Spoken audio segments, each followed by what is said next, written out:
간간히 이 자리 쓰긴 했었는데 오늘처럼 이렇게 부담되고 이렇게 힘든 날이 없네요. 네, 제가 예수기도로 중보기도를 하고 있는데 문득 이런 생각이 들더라고요. 그래서 오늘 말씀은 저희 교회에서 전했던 말씀 제가 고민하다가 우는 소리 조금 하고 넘어가야 될 것 같아요. 이게 오늘 무슨 강의를 해야 될지를 목사님 해오신 흐름이 있고 또 탱크 선교의 흐름이 있어서 어떻게 해야 될지를 고민하다가 3번을 엎었어요. 어제 새벽 2시 반까지. 그리고 나서 이제 문득 어떤 생각이 들었어요. 예수기도로 중보기도를 하고 있는데 저희 교회에서 한번 예수기도로만 이제 설교를 했었는데 제가 이제 중보기도 하면서 문득 예수기도의 내용이 잘 기억이 안 난다. 내가 설교했는데 잘 생각이 안 난다. 그 내용을 다시 한번 봐야겠다. 이런 생각이 들었었어요. 그래서 그런 차원에서 다시 한번 좀 다시 덧터보고 이득재 목사님 막 앞으로 달려가시잖아요. 그럼 또 뒤에서 또 다지는 일을 또 해야 되잖아요. 잘 다져야지. 안 다져 놓으면 앞에 막 길 뚫고 지나갔는데 뒤에서 잡초 무성하게 나고 이러면 소용없잖아요. 네, 오늘은 좀 땅을 좀 다지는 그런 의미로 긍휼히 여기는 그런 마음과 함께 오늘 이 시간 좀 같이 나눴으면 좋겠습니다. 말씀을 먼저 좀 볼까요? 우리 예수기도 문을 한번 말씀 먼저 보겠습니다. 같이요. 요한복음 16장 23, 24절 같이 읽겠습니다. 시작. 그날에 너희가 아무것도 내게 묻지 아니하니라. 내가 진실로 너희에게 이르노니 너희가 무엇이든지 아버지께 구하는 것을 내 이름으로 주시리라. 지금까지는 너희가 내 이름으로 아무것도 구하지 아니하였으나 구하라. 그리하면 받으리니 너희의 기쁨이 충만하리라. 아멘. 네. 우리 예수기도 한 3번 우리 좀 같이 한번 선포해 보겠습니다. 시작. 주 예수 그리스도 하나님의 아들이시여 죄인인 나를 불쌍히 여기소서. 주 예수 그리스도 하나님의 아들이시여 죄인인 나를 불쌍히 여기소서. 주 예수 그리스도 하나님의 아들이시여 죄인인 나를 불쌍히 여기소서. 아멘. 우리 요한복음 14장 10절, 13절, 14절 먼저 좀 읽겠습니다. 같이요. 시작. 내가 아버지 안에 거하고 아버지는 내 안에 계신 것을 내가 믿지 아니하느냐. 내가 너희에게 이러는 말은 스스로 하는 것이 아니라 아버지께서 내 안에 계셔서 그의 일을 하시는 것이라. 너희가 내 이름으로 무엇을 구하든지 내가 행하리니 아버지로 하여금 아들을 말미암아 영광을 받으시게 하려 함이니라. 내 이름으로 무엇을 구하면 내가 행하리라. 아멘.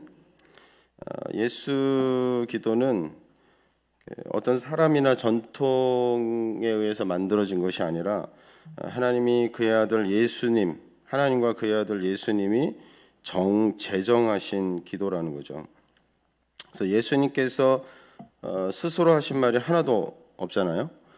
아버지께서 하시는 말씀을 하셨다고 또 성경이 기록하고 있습니다. 그래서 내 이름으로 무엇이든지 내게 구하면 내가 행하리라 라고 말씀하고 계세요. 그래서 이 제정은 그래서 하나님께서 하신 것이고 하나님의 아들 예수 그리스도께서 제정하신 기도라는 거예요. 예수 기도가. 그래서 굉장히 짧은 문장인데 굉장히 오래된, 어떻게 보면 제일 오래된 그런 기도문인 거죠. 그래서 내 이름으로 기도하면 내가 행하겠다고 말씀하시는 거예요. 그래서 예수 기도가 능력이 있다라는 겁니다. 예수 기도의 첫 기도말이 주 예수 그리스도 하나님의 아들이시여. 이건 전능하신 하나님, 그의 아들 예수 그리스도를 인정하는 고백인 거죠. 믿음의 고백인 거죠. 우리가 신앙 고백하듯이 이 짧은 문장에 내 믿음을 고백하고 있는 거예요. 그러니까 주 예수 그리스도 살아계신 하나님의 아들이시여 라고 부르면서 예수님이 어떤 분인지, 예수님이 나에게 어떤 분이고 내가 어떤 분을 지금 섬기고 어떤 분께 기도하고 있는지를 내 믿음을 고백하고 있는, 그 안에 내 믿음을 담고 고백하는 문장인 거예요. 그래서 예수 그리스도의 두 번째 기도말, 죄인인 나를 불쌍히 여기소서.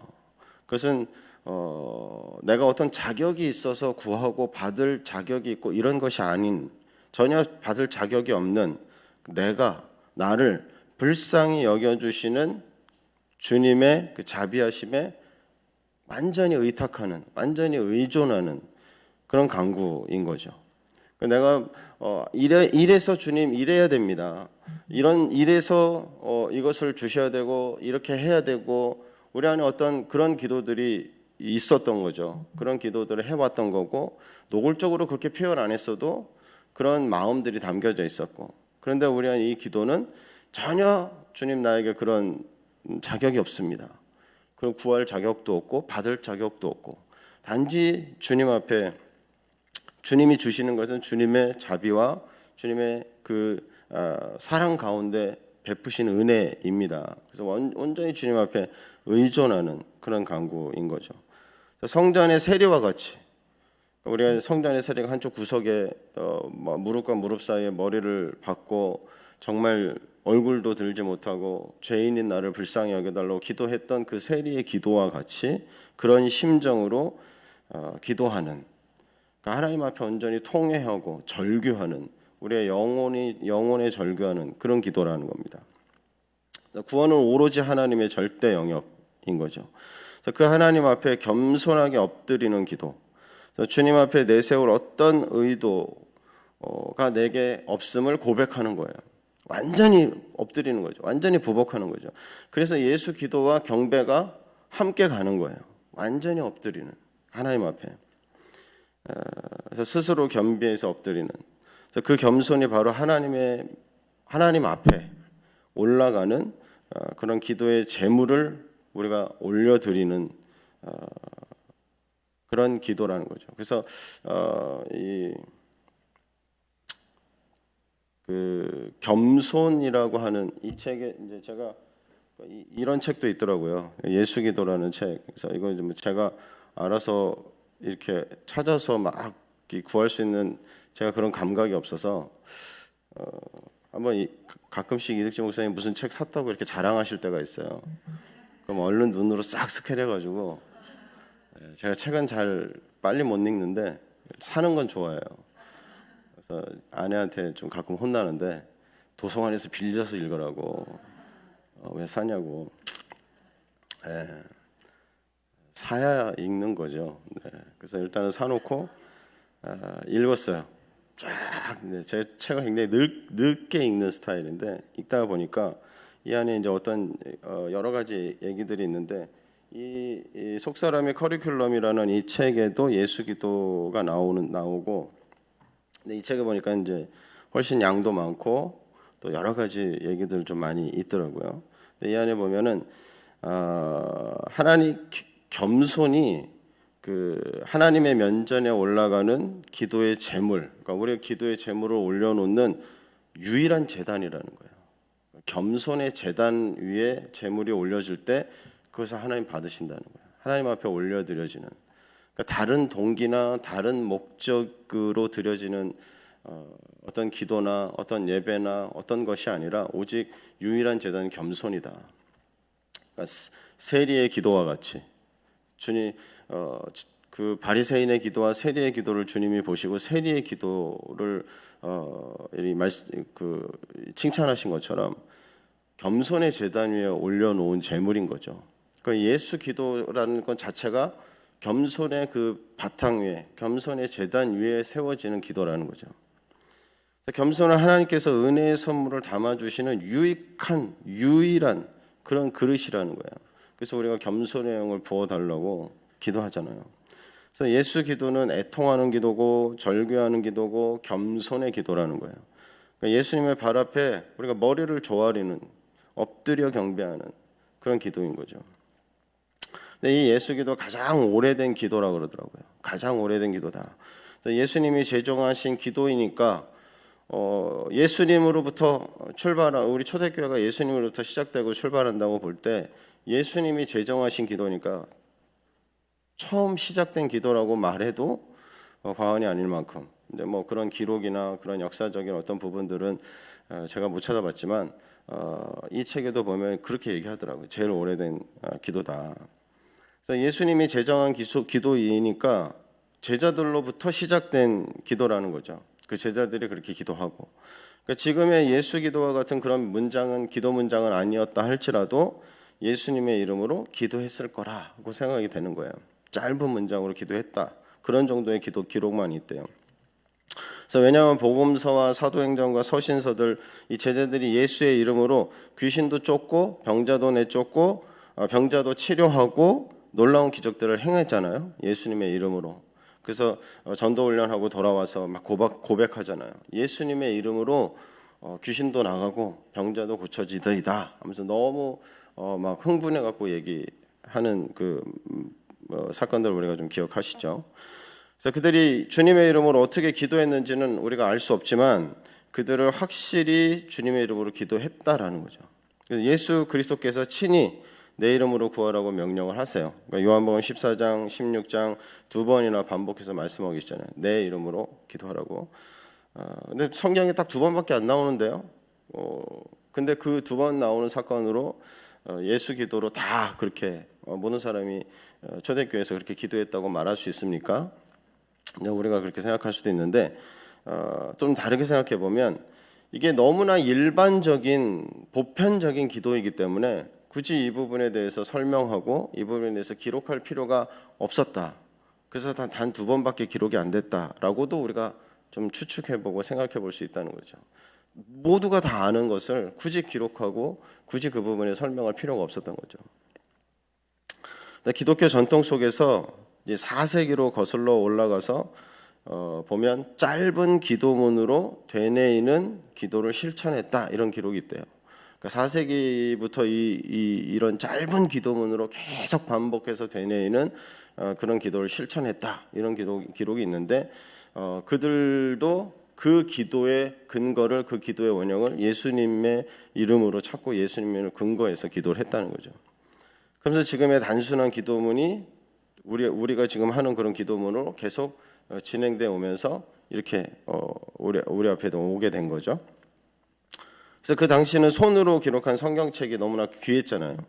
그래서 비쌌고 또 뭐 이게 파피루스에 기록한 성경책들은 아무나 구할 수 없는 굉장히 소중한 그런 성경이었잖아요. 그래서 또 성경책만 구하기 힘든 게 아니라 그 당시는 또 문맹률이 높았고 글을 아는 사람도 별로 없었고 그러다 보니까 이 예수 기도가 굉장히 간편하고 기억하기도 좋고 또 단순하고 그러니까 이 예수 그리스도를 통한 계속 그 반복 가운데 그 기도 가운데 이분들이 그 예수 이름의 능력을 실제로 경험하고 체험하고 그런 간증들이 드러나고 그러면서 모든 교인들이 예수 기도를 배웠다고 합니다. 그러니까 이게 보편적으로 그들의 신앙 훈련이었던 거죠. 초기에 신앙 훈련.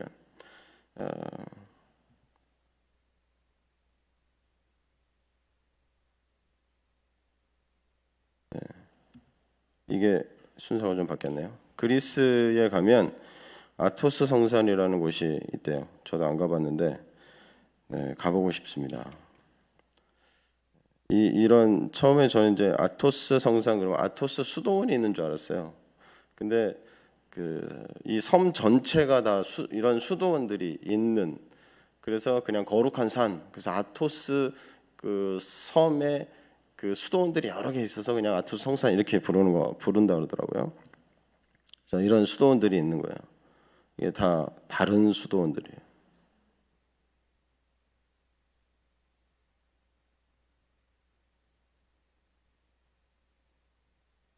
이렇게 작은 이렇게 웅장하고 큰 수도원만 있는 게 아니라 안쪽 내륙 깊숙이 들어가면 그 섬 중심부 쪽에 들어가면 이렇게 작은 그냥 집 한 채만 있는 그런 수도원도 있고 작은 수도원도 있고 그냥 굴 속에서 이 수도를 하는 수도사들도 있고 그래서 그냥 그 사람과 완전히 분리되고 떨어져서 굴 속에서 이렇게 지내는 그런 수도사들도 있다 그래요. 산 속의 작은 수도원 근데 이분들이 이곳에서 20년, 30년을 예수 기도를 한다는 거예요. 예수 기도만 20, 30년을. 그러니까 이분들한테는 아무것도 없어요. 그러니까 재산도 없고 먹을 것도 풍족하지 않고 돈 벌자고 여기 들어오는 일은 없고, 그러니까 아무것도 없는 거죠. 그래서 먹고 사는 것을 막 걱정하고 뭐 먹고 살까 걱정하면 여기에 들어올 수도 없고 여기서 살 수도 없는 거죠. 또 먹을 게 풍족하지도 않고 또 섬이다 보니까, 그러니까 이곳에 들어가서 이들이 자원해서 들어가서 자원해서 가난함으로 예수 기도를 한다는 거예요. 그 스스로 가난해지고 스스로 이 섬이라는 곳에 자기를 가둬놓고 그 안에서 예수 기도를 계속 반복해서 하는 거예요. 주 예수 그리스도 살아계신 하나님의 아들이시여, 죄인인 나를 불쌍히 여기소서. 그러니까 20, 30년씩 기도하는 이분들에게 뭐가 제일 중요하겠어요? 이분들이 뭘 때문에 이렇게 하겠어요? 중요한 게 뭐겠습니까?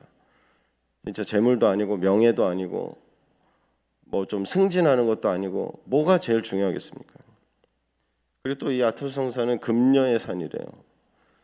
암컷도, 짐승도 암컷은 못 들어온대요. 이 수도에 방해가 된다고. 그래서 이렇게 영상을 보니까 여자분들은 배 타고 이렇게 섬을 한 바퀴 돌더라고요. 그게 이 순례의 전부예요. 아토스 성산 순례. 근데 남자들은 18세 이상은 2박 3일 이렇게 수속을 밟으면 2박 3일 그 섬에 들어가서 머물 수 있다고 그러더라고요.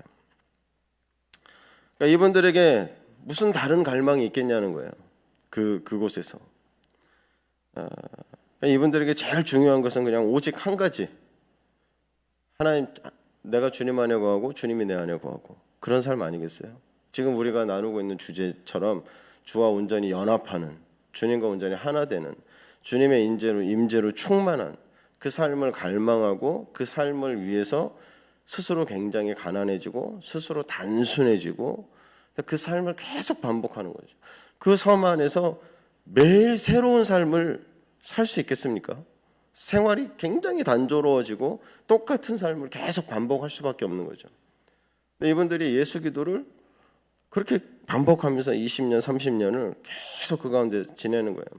입으로 소리내서 예수 기도를 하고, 사람들이 옆에 있으면 속으로 하고, 또 정신으로 하고, 그야말로 걸어가면서 하고, 설거지하면서 하고, 계속 수시로 중얼중얼 잠자기 전까지, 심지어는 잠꼬대로 예수 기도를 할 정도로, 꿈속에서도 예수 기도를 할 정도로 그렇게 계속 중얼중얼 그러면서 평생을 살다가 그 아토성산에서 죽어서 나오는, 그러니까 죽어서 거기서 묻히는 그런 수도의 산, 수도사들의 그 삶이 있는 산이라고 해요.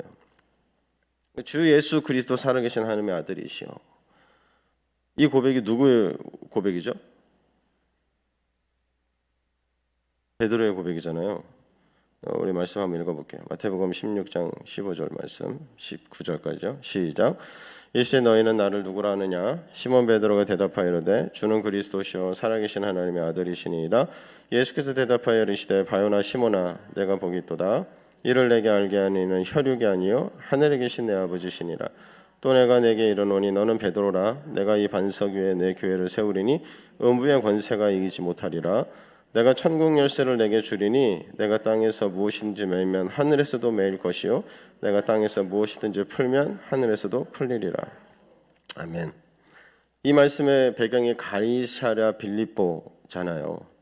이 가이사랴 빌립보는 우상신으로 충만한 도시, 우상이 가득한, 그러니까 우상만 가득한 게 아니라 그럼 뭐가 가득한 거예요?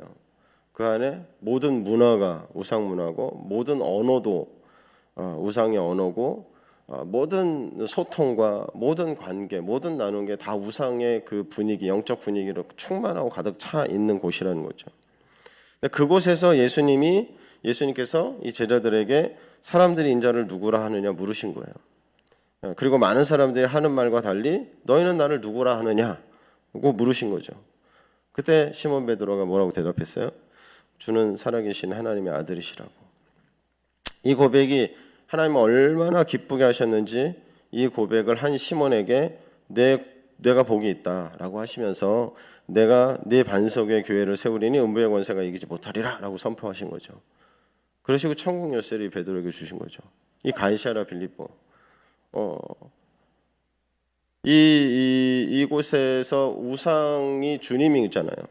이 도시는 우상이 자기 각자의 주님이 다 있는 곳이잖아요. 그리고 당시에 로마의 지배 가운데 있었기 때문에 로마의 황제가 기본적으로 주님이죠. 로드죠, 로드. 그 배경 속에서 예수님이 물으신 거예요. 너의 로드는 누구냐? 너의 주는 누구냐? 주님이십니다. 예수님이십니다. 근데 사실은 이 고백은 굉장히 위험한 고백인 거죠. 황제가 로드인데 그 로드를 바꿀 때, 주를 바꿀 때 죽을 수도 있는 그런 고백인 거죠. 굉장히 믿음의 고백이었던 거예요. 그러니까 21절에 또 이 마태복음 16장 뒤에 21절에 보면 이때로부터 예수 그리스도께서 자기가 예루살렘에 올라가 장로들과 대제사장들과 서기관들에게 많은 고난을 받고 죽임을 당하고 제3일에 살아나야 할 것을 제자들에게 비로소 나타내시니, 이때를 기점으로, 그러니까 베드로가 신앙 고백을 하고 주님께서 그 대답을 굉장히 기뻐하시면서 네 그 고백 위에, 그 반석 위에 내 교회를 세우겠다 하신 그때를 기점으로 해서 이 제자들에게 예수님께서 이 땅에 오신 진짜 이유를 가르치기 시작하신 거예요. 십자가에 대해서, 고난에 대해서, 죽음에 대해서. 그러니까 내가 이 땅에 온 진짜, 그러니까 성육신한 진짜 이유, 진짜 목적을 그때부터 말씀하시기 시작했다는 거예요. 그러니까 우리 다르게 표현하면 베드로의 이 고백은 하나님의 온전하신 뜻을 드러내게 하는 고백이었다는 거예요. 하나님의 뜻을 이들이 이제 준비가 됐구나, 이제 때가 됐구나 하고 말씀하실 수 있도록, 그 고백을 하나님의 그 말씀이 선포될 수 있도록 진짜 열쇠를 쥔, 천국 열쇠를 받을 만한 그런 고백이었던 거죠. 문을 여는 그런 고백. 그래서 초대교회 교부들은 이 기도, 그러니까 예수 기도를 화살 기도라고 했대요. 화살 기도. 초대교회 아비들이 이 예수 기도를 끊임없이 했다는 거예요. 일을 할 때도, 길을 걸어갈 때도, 아까 얘기한 대로 정말 잠자리에 들기 전까지, 잠자리 들고 나서도 끊임없이. 우리는 우리의 삶 가운데 이 예수님의 이름을 정말 내가 몇 번이나 부르는지, 그러니까 나의 구원자, 내 삶에 정말 우리가 연합되고 하나 되어지고 이제 내가 사는 것이 아니라 내 안에 그리스도께서 사시는 것이라고 해서 그리스도가 살아야 되는, 온전히 하나 되어져야 되는 그 이름, 예수 그리스도의 이름을 이분들에 비하면 정말 우리가 삶 속에 얼마나 부르고 있는지, 얼마나 고백하고 있고, 얼마나 시인하고 있고, 얼마나 채우고 있는지 우리가 한번 생각해 볼 필요가 있는 거죠. 그러니까 이분들은 우리는 뭐 대부분 마음이 중요하지, 마음은 안 그래, 내가 마음만은 꽉 찼어, 뭐 이런 얘기들을 하고 생각도 하는데, 이분들은 그냥 실제로 다 한 거예요. 그냥 실행을 해본 거죠. 실제로 베드로의 이 고백을 주님이 이렇게 기뻐하셨다, 그럼 나도 그 고백을 할 거야. 그 고백을 내 삶의 평생의 그 고백으로 내가 계속 마음뿐만 아니라 입술에 지체로 고백하고 내 온 지체로 정말 겸손하게 엎드리고, 그래 내가 그 삶을 살 거야 하고 이분들 실제로 그 일을 하신 거죠. 그래서 우리도 그 일들을 실제로 하는 거잖아요. 삶 속에 보혈기도, 시편기도, 또 경배와 말씀기도와 또 초대교회 영성을 따라서 매일매일 거룩한 반복의 삶을, 그걸 실행을 하고 있는 거잖아요. 실행을 하는 거. 그러니까 그게 굉장히 큰 차이더라고요. 그러니까 실제로 하는 거. 그러니까 어쩌다 한번 이벤트로 하는 거는 어렵지 않은 것 같아요. 작심하고 하면 할 수 있는 것 같아요. 근데 어려운 건 뭐다? 매일 하는 게 어려운 거죠. 매일 하는 거. 연애는 할 수 있다니까요. 연애는 쉽다니까요. 뭐가 어렵다? 같이 사는 게 어려운 거죠. 같이 사는 게. 연애 때는 안 싸워요. 늘 막 뭐라 그러죠? 늘 하트 뿅뿅? 네. 오래되셔가지고 저도 그러네요. 근데 결혼하고 나면 어때요? 매일 살면 그렇지 않은, 전혀 다른 거잖아요. 근데 그게 진짜잖아요. 그게 진짜. 주말 부부 하시는 분들이 신혼생활을 오래 유지하신다고 그래요. 그러니까 일주일에 한 번 보고 가끔 보시니까, 그러니까 연애 때 같이 사시는 거죠. 그렇게 오래 주말 부부로 이렇게 신혼생활을 막 오래 하셨다가도 어느 날 갑자기 붙어 있기 시작하면 똑같은 과정을 겪으신다는 거예요. 막 싸우고 뭐 갑자기 그건 빨리 통과해야 되는 과정인 거죠. 우리 안에 실제로 내가 사는 게 이게 진짜구나. 그러니까 이 싸움이 진짜고 이 싸움을 해내고, 그러니까 이분들은 그 삶을 실제의 삶을 살기 위해서 스스로를 단순화시키고 스스로를 가난하게 하고 스스로를 철저하게 자기 삶의 구조를 거기에 맞췄다는 거예요. 맞춰서 살아갔다는 거예요. 그러니까 우리가 그렇게까지는 아니어도 우리가 배울 수 있는 모습 가운데 우리의 삶 속에서 그걸 실행을 해보는 거죠. 그러면서 그 영역을 계속 넓혀가는 거잖아요. 우리가 그 삶을 계속 넓혀가고 있는 중인 거죠. 계속 확장시켜가고 있는 중이잖아요. 처음에는 성경 3장 읽는 것도 너무 힘들었고 10장은 정말 까마득한 일이었고 이거는 진짜 생시에 가능한 일이냐 이럴 정도로 너무 어려운 일이었잖아요. 그런데 어느 순간 많은 양의 말씀으로 확 건너뛰다 보니까 10장이 이렇게 쉬웠어? 저희 아이들도 10장 금방 읽어요. 10장이 이거야. 그러니까 우리의 삶이 계속 확장되는 거죠. 계속. 근데 이거는 실제로 해봐야만, 내가 그 싸움을 싸워야만, 실제가 되게 하는 싸움을 싸워낸 사람들만 그 길을 걸어가고 그 삶을 누리는 부분이구나. 그리고 초대교회에서 실제로 그렇게 살았고 그런 본보기를 진즉 우리에게 보여주셨던 거구나. 우리 앞에 그 길이 있었던 거구나. 우리의 삶 가운데 이 고백들이 정말 단순한 문장의 이 고백이 아무것도 아닌 것 같고 또 정말 계속 반복해서 할 때 계속 어떻게 반복하다 보면 어느 순간 유체 이탈이 돼버리는 거예요. 그러니까 생각은 딴 데 가고 내 입술은 계속 반복할 수 있는. 근데 그 가운데서도 다시 우리가 이 고백 가운데 집중하고 다시 되뇌어 보는 거죠. 주 예수 그리스도 살아계신 하나님의 아들. 이분이 누구신지, 이분이 정말 기도를 받으시는 분이고 기도를 들으시는 분이고 응답하시는 분이구나. 우리의 삶 가운데 정말 의지할 생명의 이름, 정말 능력의 이름. 그래서 계속 다시 그 고백 가운데 나를 다시 집중시키는 거죠. 다시 그 가운데 붙들어 매는 겁니다. 우리 로마서 10장 13절을 보면 누구든지 주 예수의 이름을 부르는 자는 구원을 받으리라. 디모데후서 2장 19절 보면 그러나 하나님의 견고한 터는 섰으니 인침이 있어 일러스되 주께서 자기 백성을 아신다 하며 또 주의 이름을 부르는 자마다 불의에서 떠날지어다 하였느니라. 그래서 이 기도는 하늘과 땅이 온전히 만나는 기도라는 거예요. 하늘과 땅이 만나는, 하나님께서 너무나 기뻐하시는 기도니까 하나님을 기쁘시게 하는 기도였던 거죠. 그래서 천국 열쇠를 주시기까지 기뻐하시는 기도. 그래서 내가 땅에서 매면 하늘에서 매시고 내가 풀면 하늘에서 푸시겠다고 약속하신 그 약속의 근거, 약속의 출발이 되는 고백. 그래서 하나님께서 너무나 기뻐하신 그 고백으로 기도를 올려드리면서 거기에 죄인인 세리의 심정으로 나를 간구하는 거예요. 하나님께서 굉장히 기뻐하시는 하나님의 마음에 흡족하고 하나님의 마음에 합한 고백으로 올려드리면서 거기에 죄인의 심정으로 나를 겸손하게 나를 그 가운데 그 고백에 붙여서 간구로 올려드린다는 거예요. 죄인인 나를. 주 예수 그리스도 살아계신 하나님의 아들이시여 죄인인 나를 불쌍히 여겨주시옵소서. 죄인인 나를 불쌍히 여겨주소서라는 이 고백이 사실은 나를 창조의 원형으로 회복시켜 주소서라는 고백이라는 거죠. 그러니까 구약의 사실은 어떤 사람도 에덴 동산에서 아담만큼 하나님의 영으로 충만한 사람은 없었던 거죠. 300년을 하나님과 동행하다가 하나님께 불림받은 에녹도 또 아브라함도 누구도 사실은 에덴 동산에서의 아담만큼 하나님의 영으로 충만한 사람이 없었다. 그러니까 하나님께서 하나님의 형상을 따라 창조하시고 에덴 동산에 그 다스리도록 맡겨놓으셨을 때 사실 에덴 동산 안에서 아담은 하나님 같은 존재였던 거잖아요.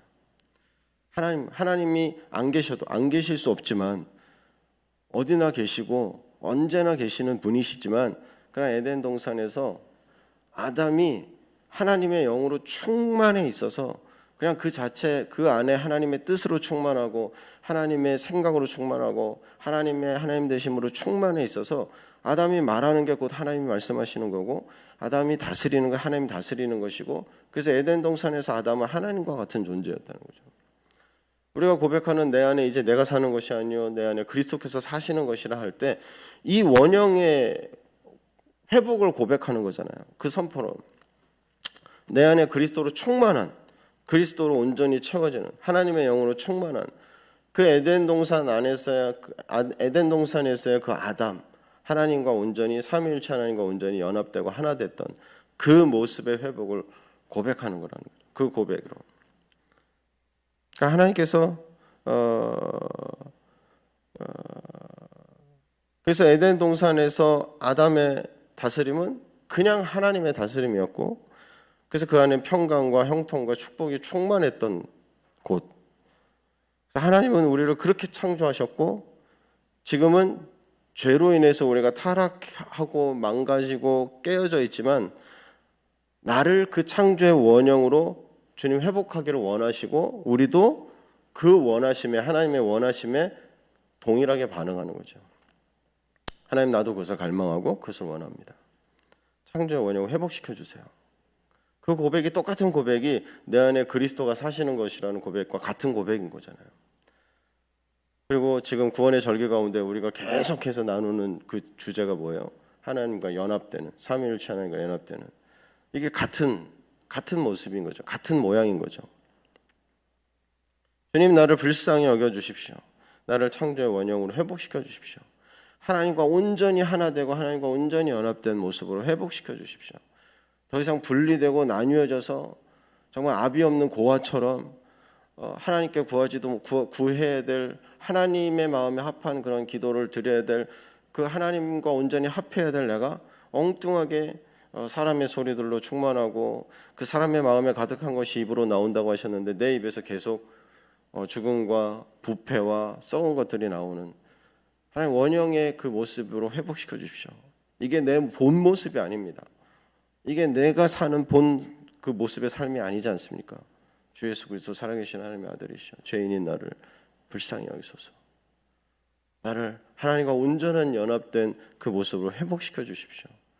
주님 이것을 갈망합니다. 이것을 사모합니다. 원합니다. 시편 8편 12절 말씀도 한번 읽어보겠습니다. 시작. 여호와 우리 주여 주의 이름이 온 땅에 어찌 그리 아름다운지요 주의 영광이 하늘을 덮었나이다. 주의 대적으로 말미암아 어린아이들과 젖먹이들의 입으로 권능을 세우시며 이는 원수들과 보복자들을 잠잠하게 하려 하심이니이다. 원수는 이 기도하는 사람이 기도하는 동안에 그 기도로 얻을 만한 것들을 다 얻을 때까지 그냥 놔둔대요.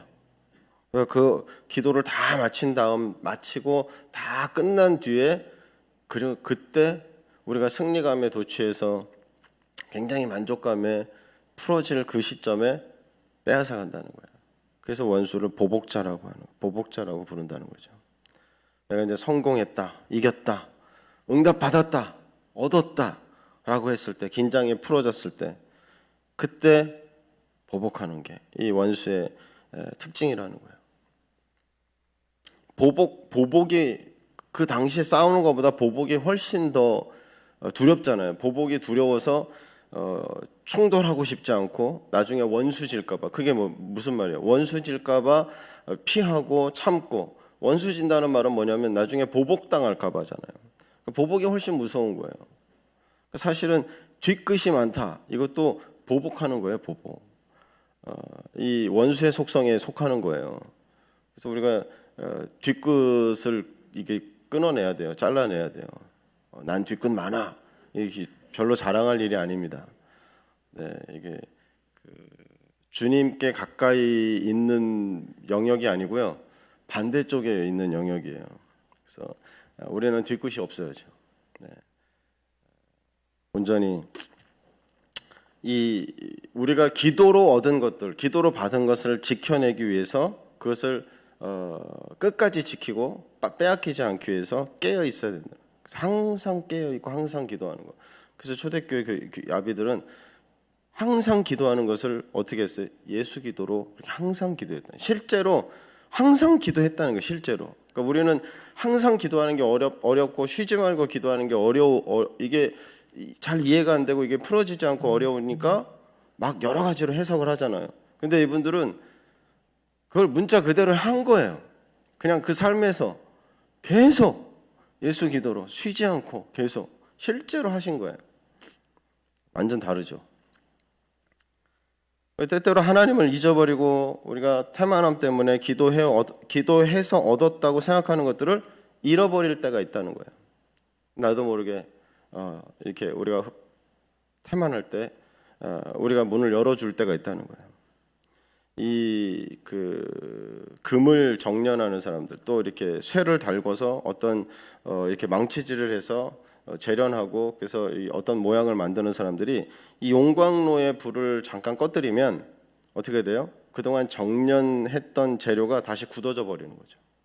금세 굳어져 버려서 그것을 다시 정련을 하고 재련을 하려면 다시 불을 피우고 다시 녹이고 하는 이 과정을 처음부터 다시 해야 되는 거죠. 그래서 이게 굳어지지 않도록 계속 그 상태를 유지하기 위해서 이 불이 계속 켜져 있어야 되는 거잖아요. 계속 불이 살아 있어야 되고 그 가운데 계속해서 망치질이 계속 반복돼야 되고 그래서 이 망치질을 둘이 앉아가지고 이 박자 맞춰서 계속 하잖아요. 지금은 보니까 기계가 있더라고요. 그 기계에다가 쇠를 갖다 놓으면 기계가 똑같은 속도로 계속 때려요. 이게 멈추면 모양이 틀어지고 굳어져 버리고. 그러니까 우리의 이 기도도 우리의 이 거룩한 반복의 삶, 초대교회 영성의 삶, 또 매일매일 사는 라이프 스타일이 되어야 되는 제단의 삶, 이것도 멈추면 안 되는 거죠. 계속 지속돼야 되는 거죠. 계속. 그게 어떻게 가능하냐? 초대교회에서 그렇게 살았다고요. 가능하다는 걸 보여줬다는 거예요. 그분들이. 나도 아토스 성산 들어가면 할 수 있다. 네. 들어가세요. 조만간 우리 믿음 가운데 그런 것이 마련될 수 있을 것 같아요. 네. 절대로 못한다는 소리 못하게끔 아예 그냥 네. 주님이 그렇게 행하실 줄로 믿습니다. 그래서 우리가 항상 하나님을 기억하지 못하고 이따금 기억하는 이렇게 이 드문드문 띄엄띄엄 그럴 때 어떻게 돼요? 그럴 때 우리가 기도를 통해서 얻었던 것을 잃어버리게 된다는 거예요. 기가 막히게 사단이 이 보복자가 그 타이밍에 그 틈으로 와서 딱 뺏어간다는 거예요. 빼앗긴다는 거예요. 내가 분명히 놀라운 은혜를 받았던 기억이 있는데 어디로 갔나? 왜 또다시 또 황폐해지고 메말라 가고 왜 다시 또 이렇게 됐나? 어느 순간 빼앗긴 거죠. 보복자가 와서 싹 다 빼앗아 간 거예요. 근데 내가 그 문을 열어놓은 거죠. 어느 순간 불이 꺼진 거고 계속 빨갛게 달궈서 정련하던 그 금이 어느 순간 무뎌지고 굳어지는 그 순간이 우리에게 있었다는 거죠. 그래서 쉬지 말고 기도하라. 이 쉬지 말고 기도하라는 이 단순한 짧은 문장이 얼마나 무겁고 이게 얼마나 어려운 문장이에요. 근데 이분들은 이 말씀을 살아내기 위해서 정말 단순하고 짧은 그러나 그 안에 엄청난 이 이름과 엄청난 능력이 있는 그 기도문으로 실제로 이 일들을 계속 살아냈다는 거예요. 그리고 이 예수 기도에는 귀신을 쫓는 능력이 있다고 이렇게 증거하고 있어요. 에베소서 2장 1절부터 3절까지 한번 읽어보겠습니다. 시작. 그는 화물과 죄로 죽었던 너희를 살리셨도다. 그때 너희는 그 가운데서 행하여 이 세상 풍조를 따르고 공중의 권세 잡은 자를 따랐으니 곧 지금 불순종의 아들들 가운데 역사하는 영이라. 전에는 우리도 다 그 가운데에서 우리 육체의 욕심을 따라 지내며 육체와 마음에 원하는 것을 하여 다른 이들과 같이 본질상 진노의 자녀였더니 내가 주님께 받지 못하고 또 듣지 못하고 주님이 응답하시지 않으셔서가 아니라 어떻게 해요? 우리 안에 이미 꽉 들어차서 가득 차 있어서 그래서 내가 못 듣는 거라는 거죠. 못 듣는 거. 주님이 우리가 그래서 우리 안에 있는 것들을 비워야 된다고 얘기하고 있잖아요. 비워야 된다. 왜 비워요? 비우는 게 목적이 아니라 주님으로 채우기 위해서 비우는 거라는 거예요. 그래야 세미한 음성으로 말씀하시는 주님의 음성을 들을 수 있다는 거죠. 내가 계속 누군가와 계속 얘기하고 있는 가운데 들을 수가 없는 거죠. 저희 아내가 누군가와 카톡을 하고 있으면 아무것도 못 들어요. 옆에 와서 뭐라고 얘기해도 절대 못 들어요. 제가 볼 때는 절대 안 듣는 것 같은데 못 듣는다 그러더라고요. 내가 누군가와 뭘 얘기만 하고 있어도 들어올 데가 없는 거죠.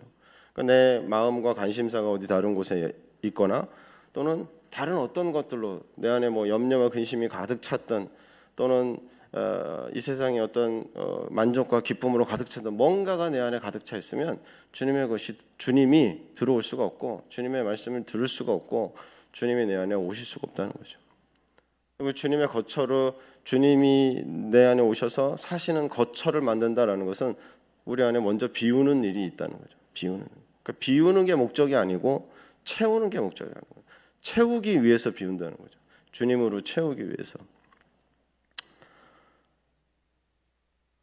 그냥 우리가 비우기만 하면 그래서 이렇게 이런 비우는 체조, 비우는 종교, 비우는 그런 것들이 있잖아요.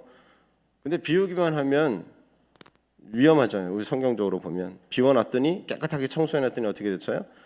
7 귀신이 또 들어오잖아요. 그래서 그런 사실은 그래서 비우는 그런 이 활동들을 하시는 분들 안에 이런 영적인 또 이런 정신적인 부분에 어려움들이 있어요. 비우는 게 목적이 아니다는 거예요. 반드시 채워야 된다는 거예요.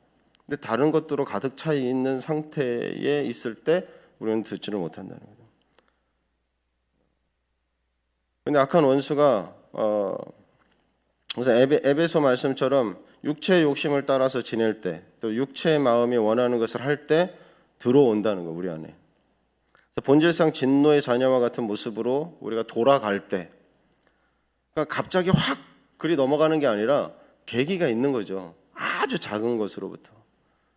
그러니까 내가 방향이 틀어지는지 모르게 내 방향이 비껴나는지 모르게 서서히 비껴나는 그래서 느슨해지면서 우리 안에 틈을 여는 그런 일들이 있을 때 악한 원수가 들어온다는 거죠.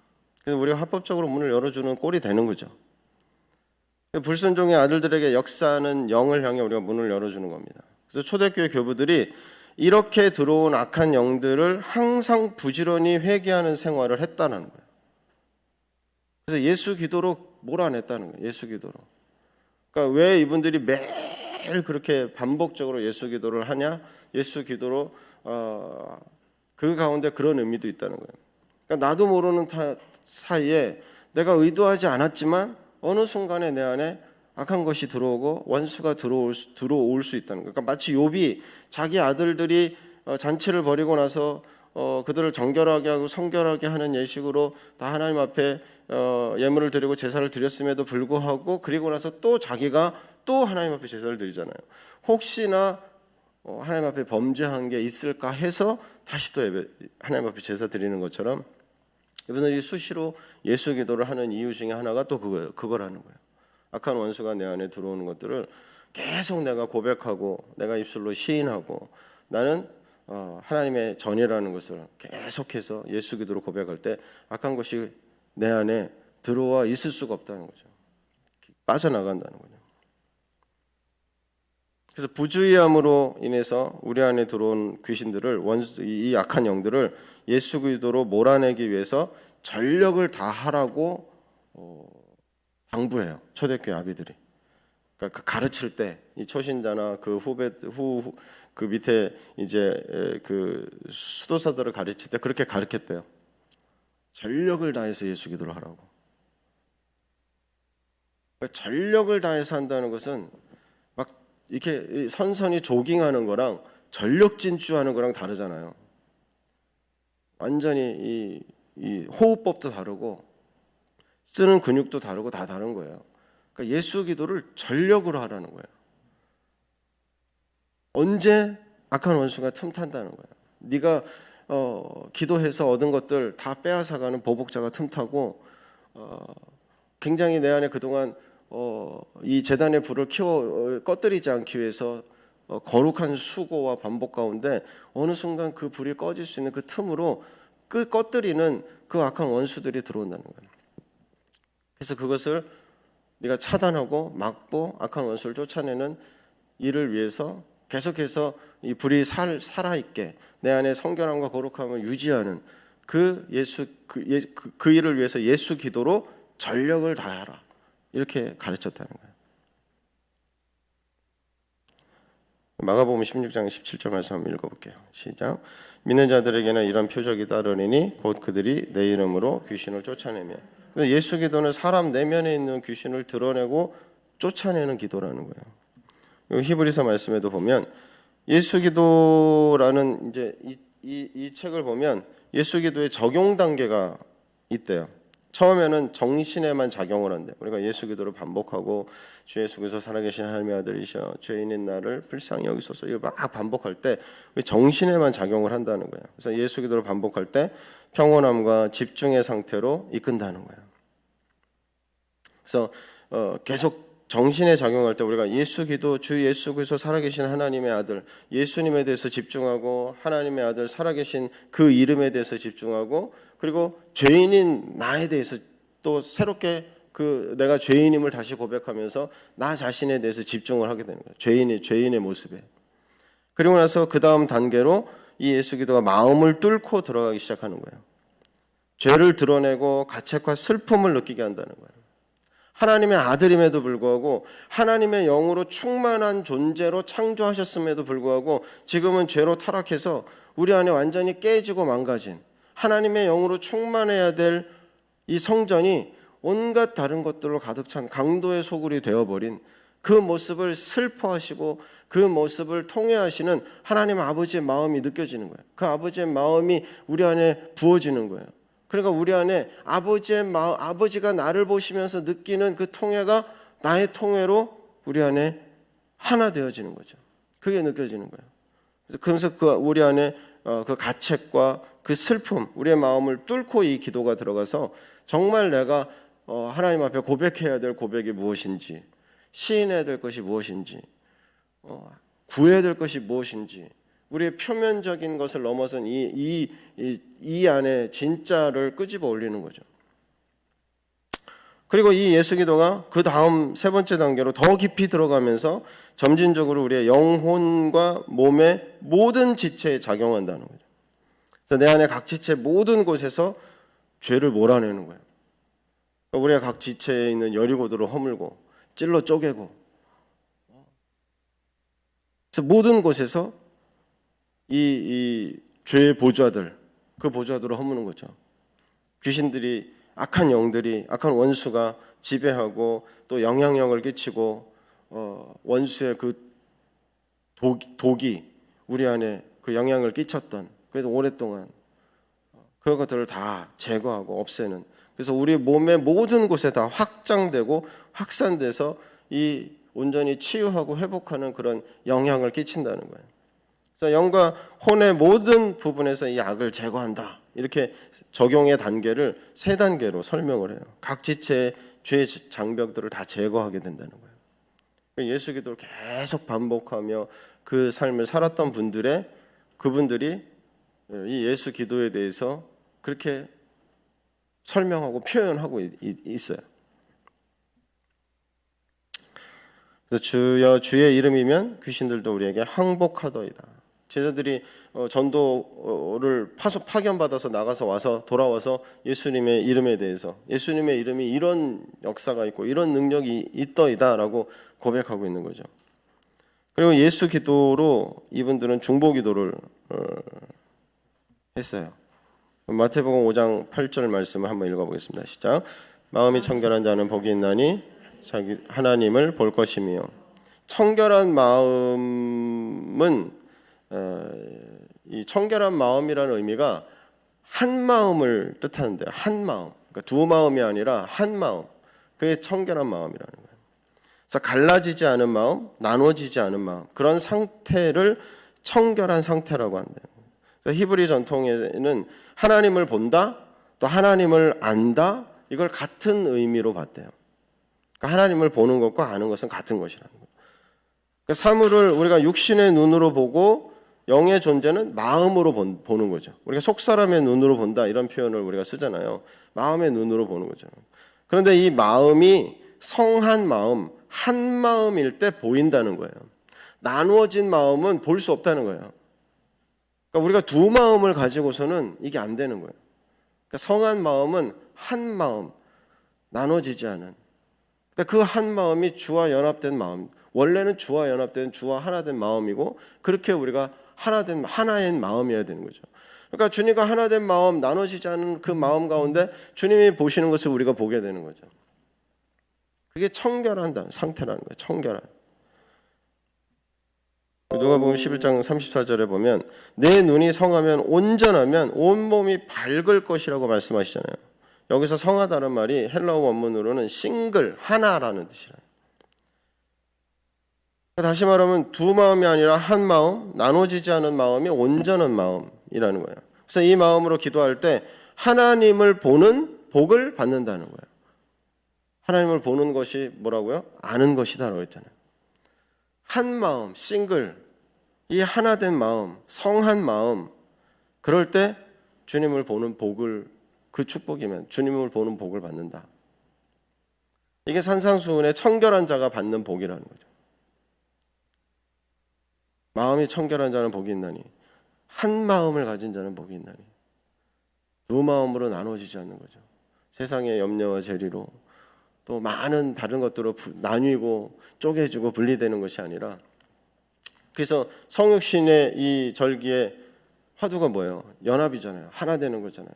말씀과 하나 되고 주와 하나 되고 온전히 한 마음을 이루는 거예요. 그 한 마음을 이루는 자가 하나님을 볼 것이다. 우리는 하나님 아는 것에서 자라가야 되잖아요. 너희가 하나님 아는 것에서 자라라고 말씀하셨잖아요. 하나님 아는 게 힘이고 하나님 아는 게 능력이 우리 안에 생명이잖아요. 그러려면 어떻게 해요? 마음이 청결해야 된다. 한 마음을 가져요. 그래서 말씀으로 우리의 삶을 계속 채우는 게 한 마음이에요. 계속 우리가 이 초대교회 영성을 따라서 거룩한 반복의 삶을 매일매일 똑같은 걸 계속 반복하는 거예요. 왜 그래요? 한 마음, 하나됨이죠. 하나됨. 사막의 수도사들이 이 오염되고 갈라진 그런 정신들, 생각들을 마귀와 동급으로 여겼대요. 그러니까 한 마음이 아니라 나눠진 마음, 막 오염되고 갈라지고 이런 막 부산하고 분주한, 그걸 마귀와 동급으로 여겼대요. 그런 상태를 사막의 수도사들은. 단지 고개를 끄덕일 말이 아니라요. 엄청 이거 우리의 단계가 뚝 떨어지는 정도가 아니라 그냥 아예 뚫고 밑으로 내려가 버리는 이런 무서운 말이에요. 얼마나 우리가 분주합니까? 우리의 생각이 얼마나 예수기도 하면서도 내 생각을 쫓아다닌다니까. 이거 붙잡으려고 너무 멀리, 어떤 때는 막 너무 높이 있어가지고 자동적으로. 원래는 우리가 이런 상태가 아니었잖아요. 그냥 주와 온전히 하나 된 상태인데 지금은 기도를 가르쳐야 되고, 기도해라 기도할 시간이야, 말씀 읽을 시간이야, 잔소리해야 되는 지경에 와 있다고요. 우리가 완전히 주님과 하나 돼 있어서 그런 말, 그냥 주님으로 충만하고 그냥 하나님의 영으로 충만한 존재로 창조함 받았고 그게 우리의 원형이고 그게 우리의 회복된 모습이어야 되는데, 지금 우리의 상태는 알람 울려야 되는데 기억해야 되고 다시 깨우쳐야 되고, 그래도 원래 우리는 누구다? 주와 하나 된, 이걸 잊어버리면 안 되는 거죠. 그리 가야 되는 거니까. 그리 가고 있는 거니까. 그래서 중보기도는 내 뜻으로 하는 기도가 아니잖아요. 하나님 이게 필요한 것 같아요. 이건 이렇게 돼야 될 것 같아요. 저 사람한테 저게 필요한 것 같아요. 이걸 주세요. 이걸 회복해 주세요. 또 우리 눈에는 정말 이게 이렇게 돼야만 될 것 같다 보여도 사실은 그걸 그렇게 해달라고 기도하는 것이 중보기도가 아니라, 내가 필요한 거, 급한 거, 있으면 좋을 것 같은 거, 내 계획대로 되어야 될 거, 그걸 부탁하는 기도가 아니라는 거예요.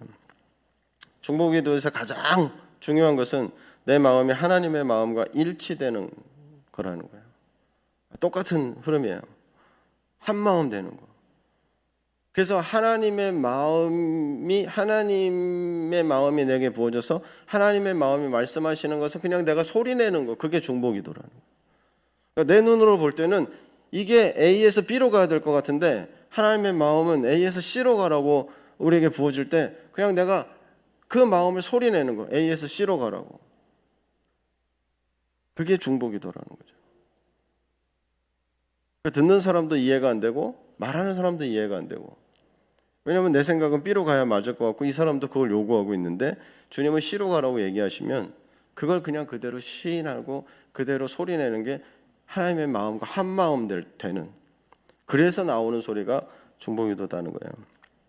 그럴 때 정말 내게 필요한 것이 무엇인지, 중보하는 사람에게 필요한 것이 무엇인지 하나님 아버지의 마음을 구할 수 있게 되는 거예요. 그 말은 하나님 아버지께서 가장 잘 아신다는 거잖아요. 우리를 창조하신 분이니까. 나를 잘 아시는, 나보다 나를 잘 아시는 분, 우리가 고백하고 기도하면서도 사실은 못 믿는 거잖아요. 나를 잘 아시는 분이시지만 그러나 이렇게 됐으면 좋겠다는 거죠.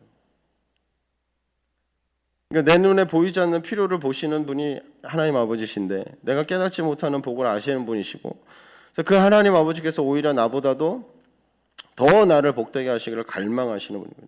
그 하나님께서 내 이름으로 구하라고 명령하신 거예요. 내 이름으로 구하라.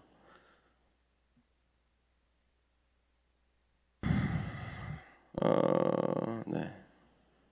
이 마태복음 26장 39절 말씀 한번 읽어보겠습니다. 시작. 조금 나아가서 얼굴을 땅에 대시고 엎드려 기도하여 이르시되 내 아버지여 만일 할만하시거든 이 잔을 내게서 지나가게 하옵소서. 그러나 나의 원대로 마옵시고 아버지 원대로 하옵소서 하시고, 또 그들을 두시고 나아가 세 번째 같은 말씀으로 기도하시는, 같은 말씀으로 세 번 기도하시는 거예요. 그러니까 단순히 한 번, 두 번, 세 번이 아닌 거죠. 계속 반복하신 거예요. 뭘 반복하세요? 나의 원대로 마옵시고 아버지의 원대로 하옵소서. 그러니까 나보다 나를 더 잘하시는 하나님 아버지의 원대로 하시옵소서 라고 구하는 기도가, 그게 바로 예수 기도라는 거예요. 주 예수 그리스도 살아계신 하나님의 아들이시여 죄인인 나를 불쌍히 여기소서. 여기 이 안에 어디 이건 이렇게 해주세요, 저건 저렇게 해주세요 들어가 있어요. 오히려 죄인인 나를 불쌍히 여기소서.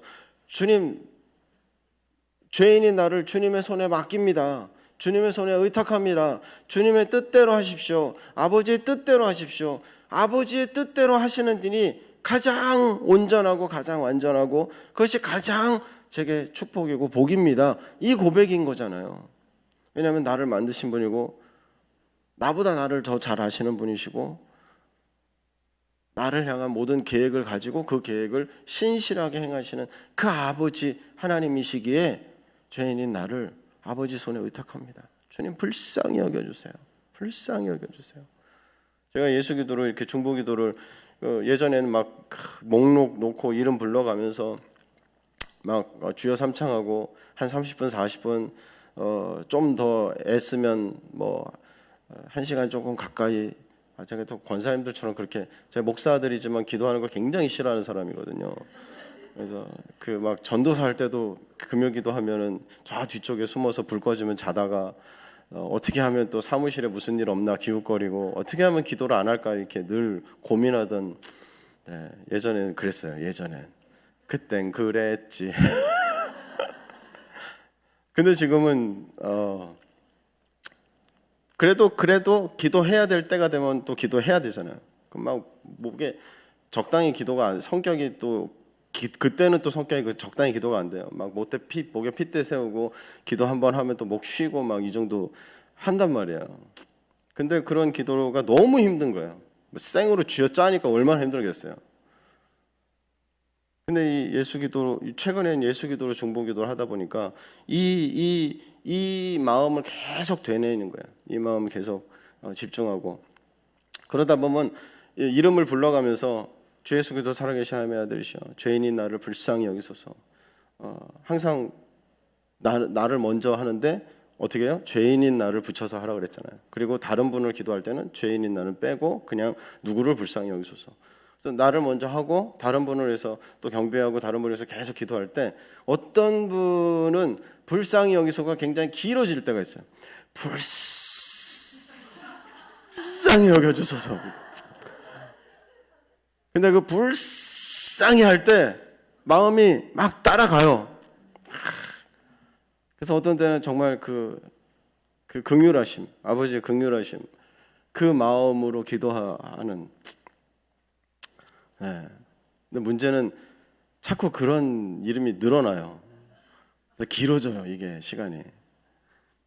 진짜 우리 안에 계속 그렇게 나보다 나를 더 잘 아시는 하나님, 아버지의 원대로 하옵소서, 아버지의 원대로 하옵소서. 그 모든 것이 함축된 기도가 예수 기도인 거예요. 그러니까 이분들이 20년, 30년을 예수 기도로 매일매일 반복하며 살 이유가 있으신 거죠. 그 한 우물을 깊이 팠을 때 정말 그 안에서 생수가 나오는 예수 기도 책이 많더라고요. 이 책은 은성 출판사에서 나오는 책인데 초대교회에 대한 그런 책들을 많이 내는 출판사더라고요. 예수 기도의 제목들이 많이 있더라고요. 그 얘기는 뭐냐면 그 깊은 우물이라는 거죠. 깊은 우물. 초대교회의 깊은 우물. 단순한, 기도는 단순하지만 그 안에 우리가 계속해서. 예수 기도는 초대교회의 유산이고 또 우리가 회복할 기도고, 정말 그분들이 했다면, 그 본보기를 보였다면 우리도 할 수 있는 일인 거죠. 쉬지 않고 기도할 수 있는, 그냥 생각 속에서 관념 속에서가 아니라 정말 실행하고 실제로 할 수 있는 일이구나, 옛적 그 선한 길이구나, 우리가 알 수 있는 거죠. 이건 그냥 제가 저희 교회에서 한번 정리를 해본 거예요. 이렇게 표로. 그러니까 우리가 정교회를 따라가는 건가? 처음에 저는 이제 정교회의 영향을 받고 정교회를 배우나? 이런 생각을 했었어요. 근데 보니까 그게 아니고 초대교회를 따라가는 거예요. 그러니까 정교회는 나중에 알았는데 경배를 안 한대요. 정교회는 경배를 안 한대요. 그냥 이 초대교회에서 경배가 굉장히 중요한 것이었고 예수 기도가 또 중요한 것이었고, 초대교회의 삶을 다시 회복하고 그 삶을 찾아서 이 그룹이 하고 있는 거예요. 그 한 그룹이. 그래서 이쪽에 영향을 받고 이쪽을 배우는 게 아니라 우리는 초대교회의 그 우물을 파는 거구나. 왜 화살표가 초대교회를 향하고 있는 거구나 라는 부분들을 다시 한번 우리가 생각해보고, 이런 이해들이 사실은 우리가 옛적히 선한 길을 걸어가고 이 초대교회 영성의 삶을 살아가는 데 있어서 동력이 돼요. 그러니까 이런 이해들을 가지고 있는 게, 사단인 이런 전체적인 이해들이 없을 때 우리 안에 지속하지 못하도록 방해하고 회방하고 공격할 수 있다고 그러잖아요. 근데 이런 부분들을 통해서 우리가 계속해서 이 초대교회 유산 이전에 하나님과 하나님의 아들 예수 그리스도께서 제정하신 기도이구나, 명령하신 기도구나, 단순하게 반복하는 기도구나. 그런데 이 기도를 예수님께서 땀방울이 핏방울이 되도록 깊이 해야 하는 그런 기도로 하셨다는 거예요. 반복적으로 예수 기도로 중보기도 하는 겁니다. 우리가 우리에게 맡겨주신 그 사람들의 이름을 붙들고 기도하는 거예요. 그래서 중보기도 할 때도 가장 먼저 그렇게 자기 자신을 놓고 죄인인 나를 불쌍히 여겨달라고 주님 앞에 의탁하여 드리고, 그리고 또 누군가 그 이름을 붙들고 이분은 누구누구를 불쌍히 여겨주소서, 이렇게 기도하는 거죠. 그래서 중보기도는 항상 나로부터 시작해서 확장해 가는, 그래서 그 삶으로 살아내며 확장하는 그 깊이가, 그 영성이 나를 넘어서 계속해서 우리 주변으로 확장이 돼서 그렇게 세워지고 회복하고 온전케 되는 그런 일들이 있을 줄로 믿습니다. 그러려면 우물을 파는 사람이, 그 생수를 길어 올리는 사람이 멈추지 말아야 되는 거죠. 맨 앞에 선 사람, 처음에 시작한 사람이 계속 그 일을 하고 있어야 되는 거죠. 계속 퍼 올려야 되는 거죠. 그 중에 우리에게 실제적인 도구가 바로 예수 기도구나. 우리는 이런 정리를 좀 합니다. 우리가 한번 예수 기도로 좀 이렇게 기도하고 좀 마치려고 합니다.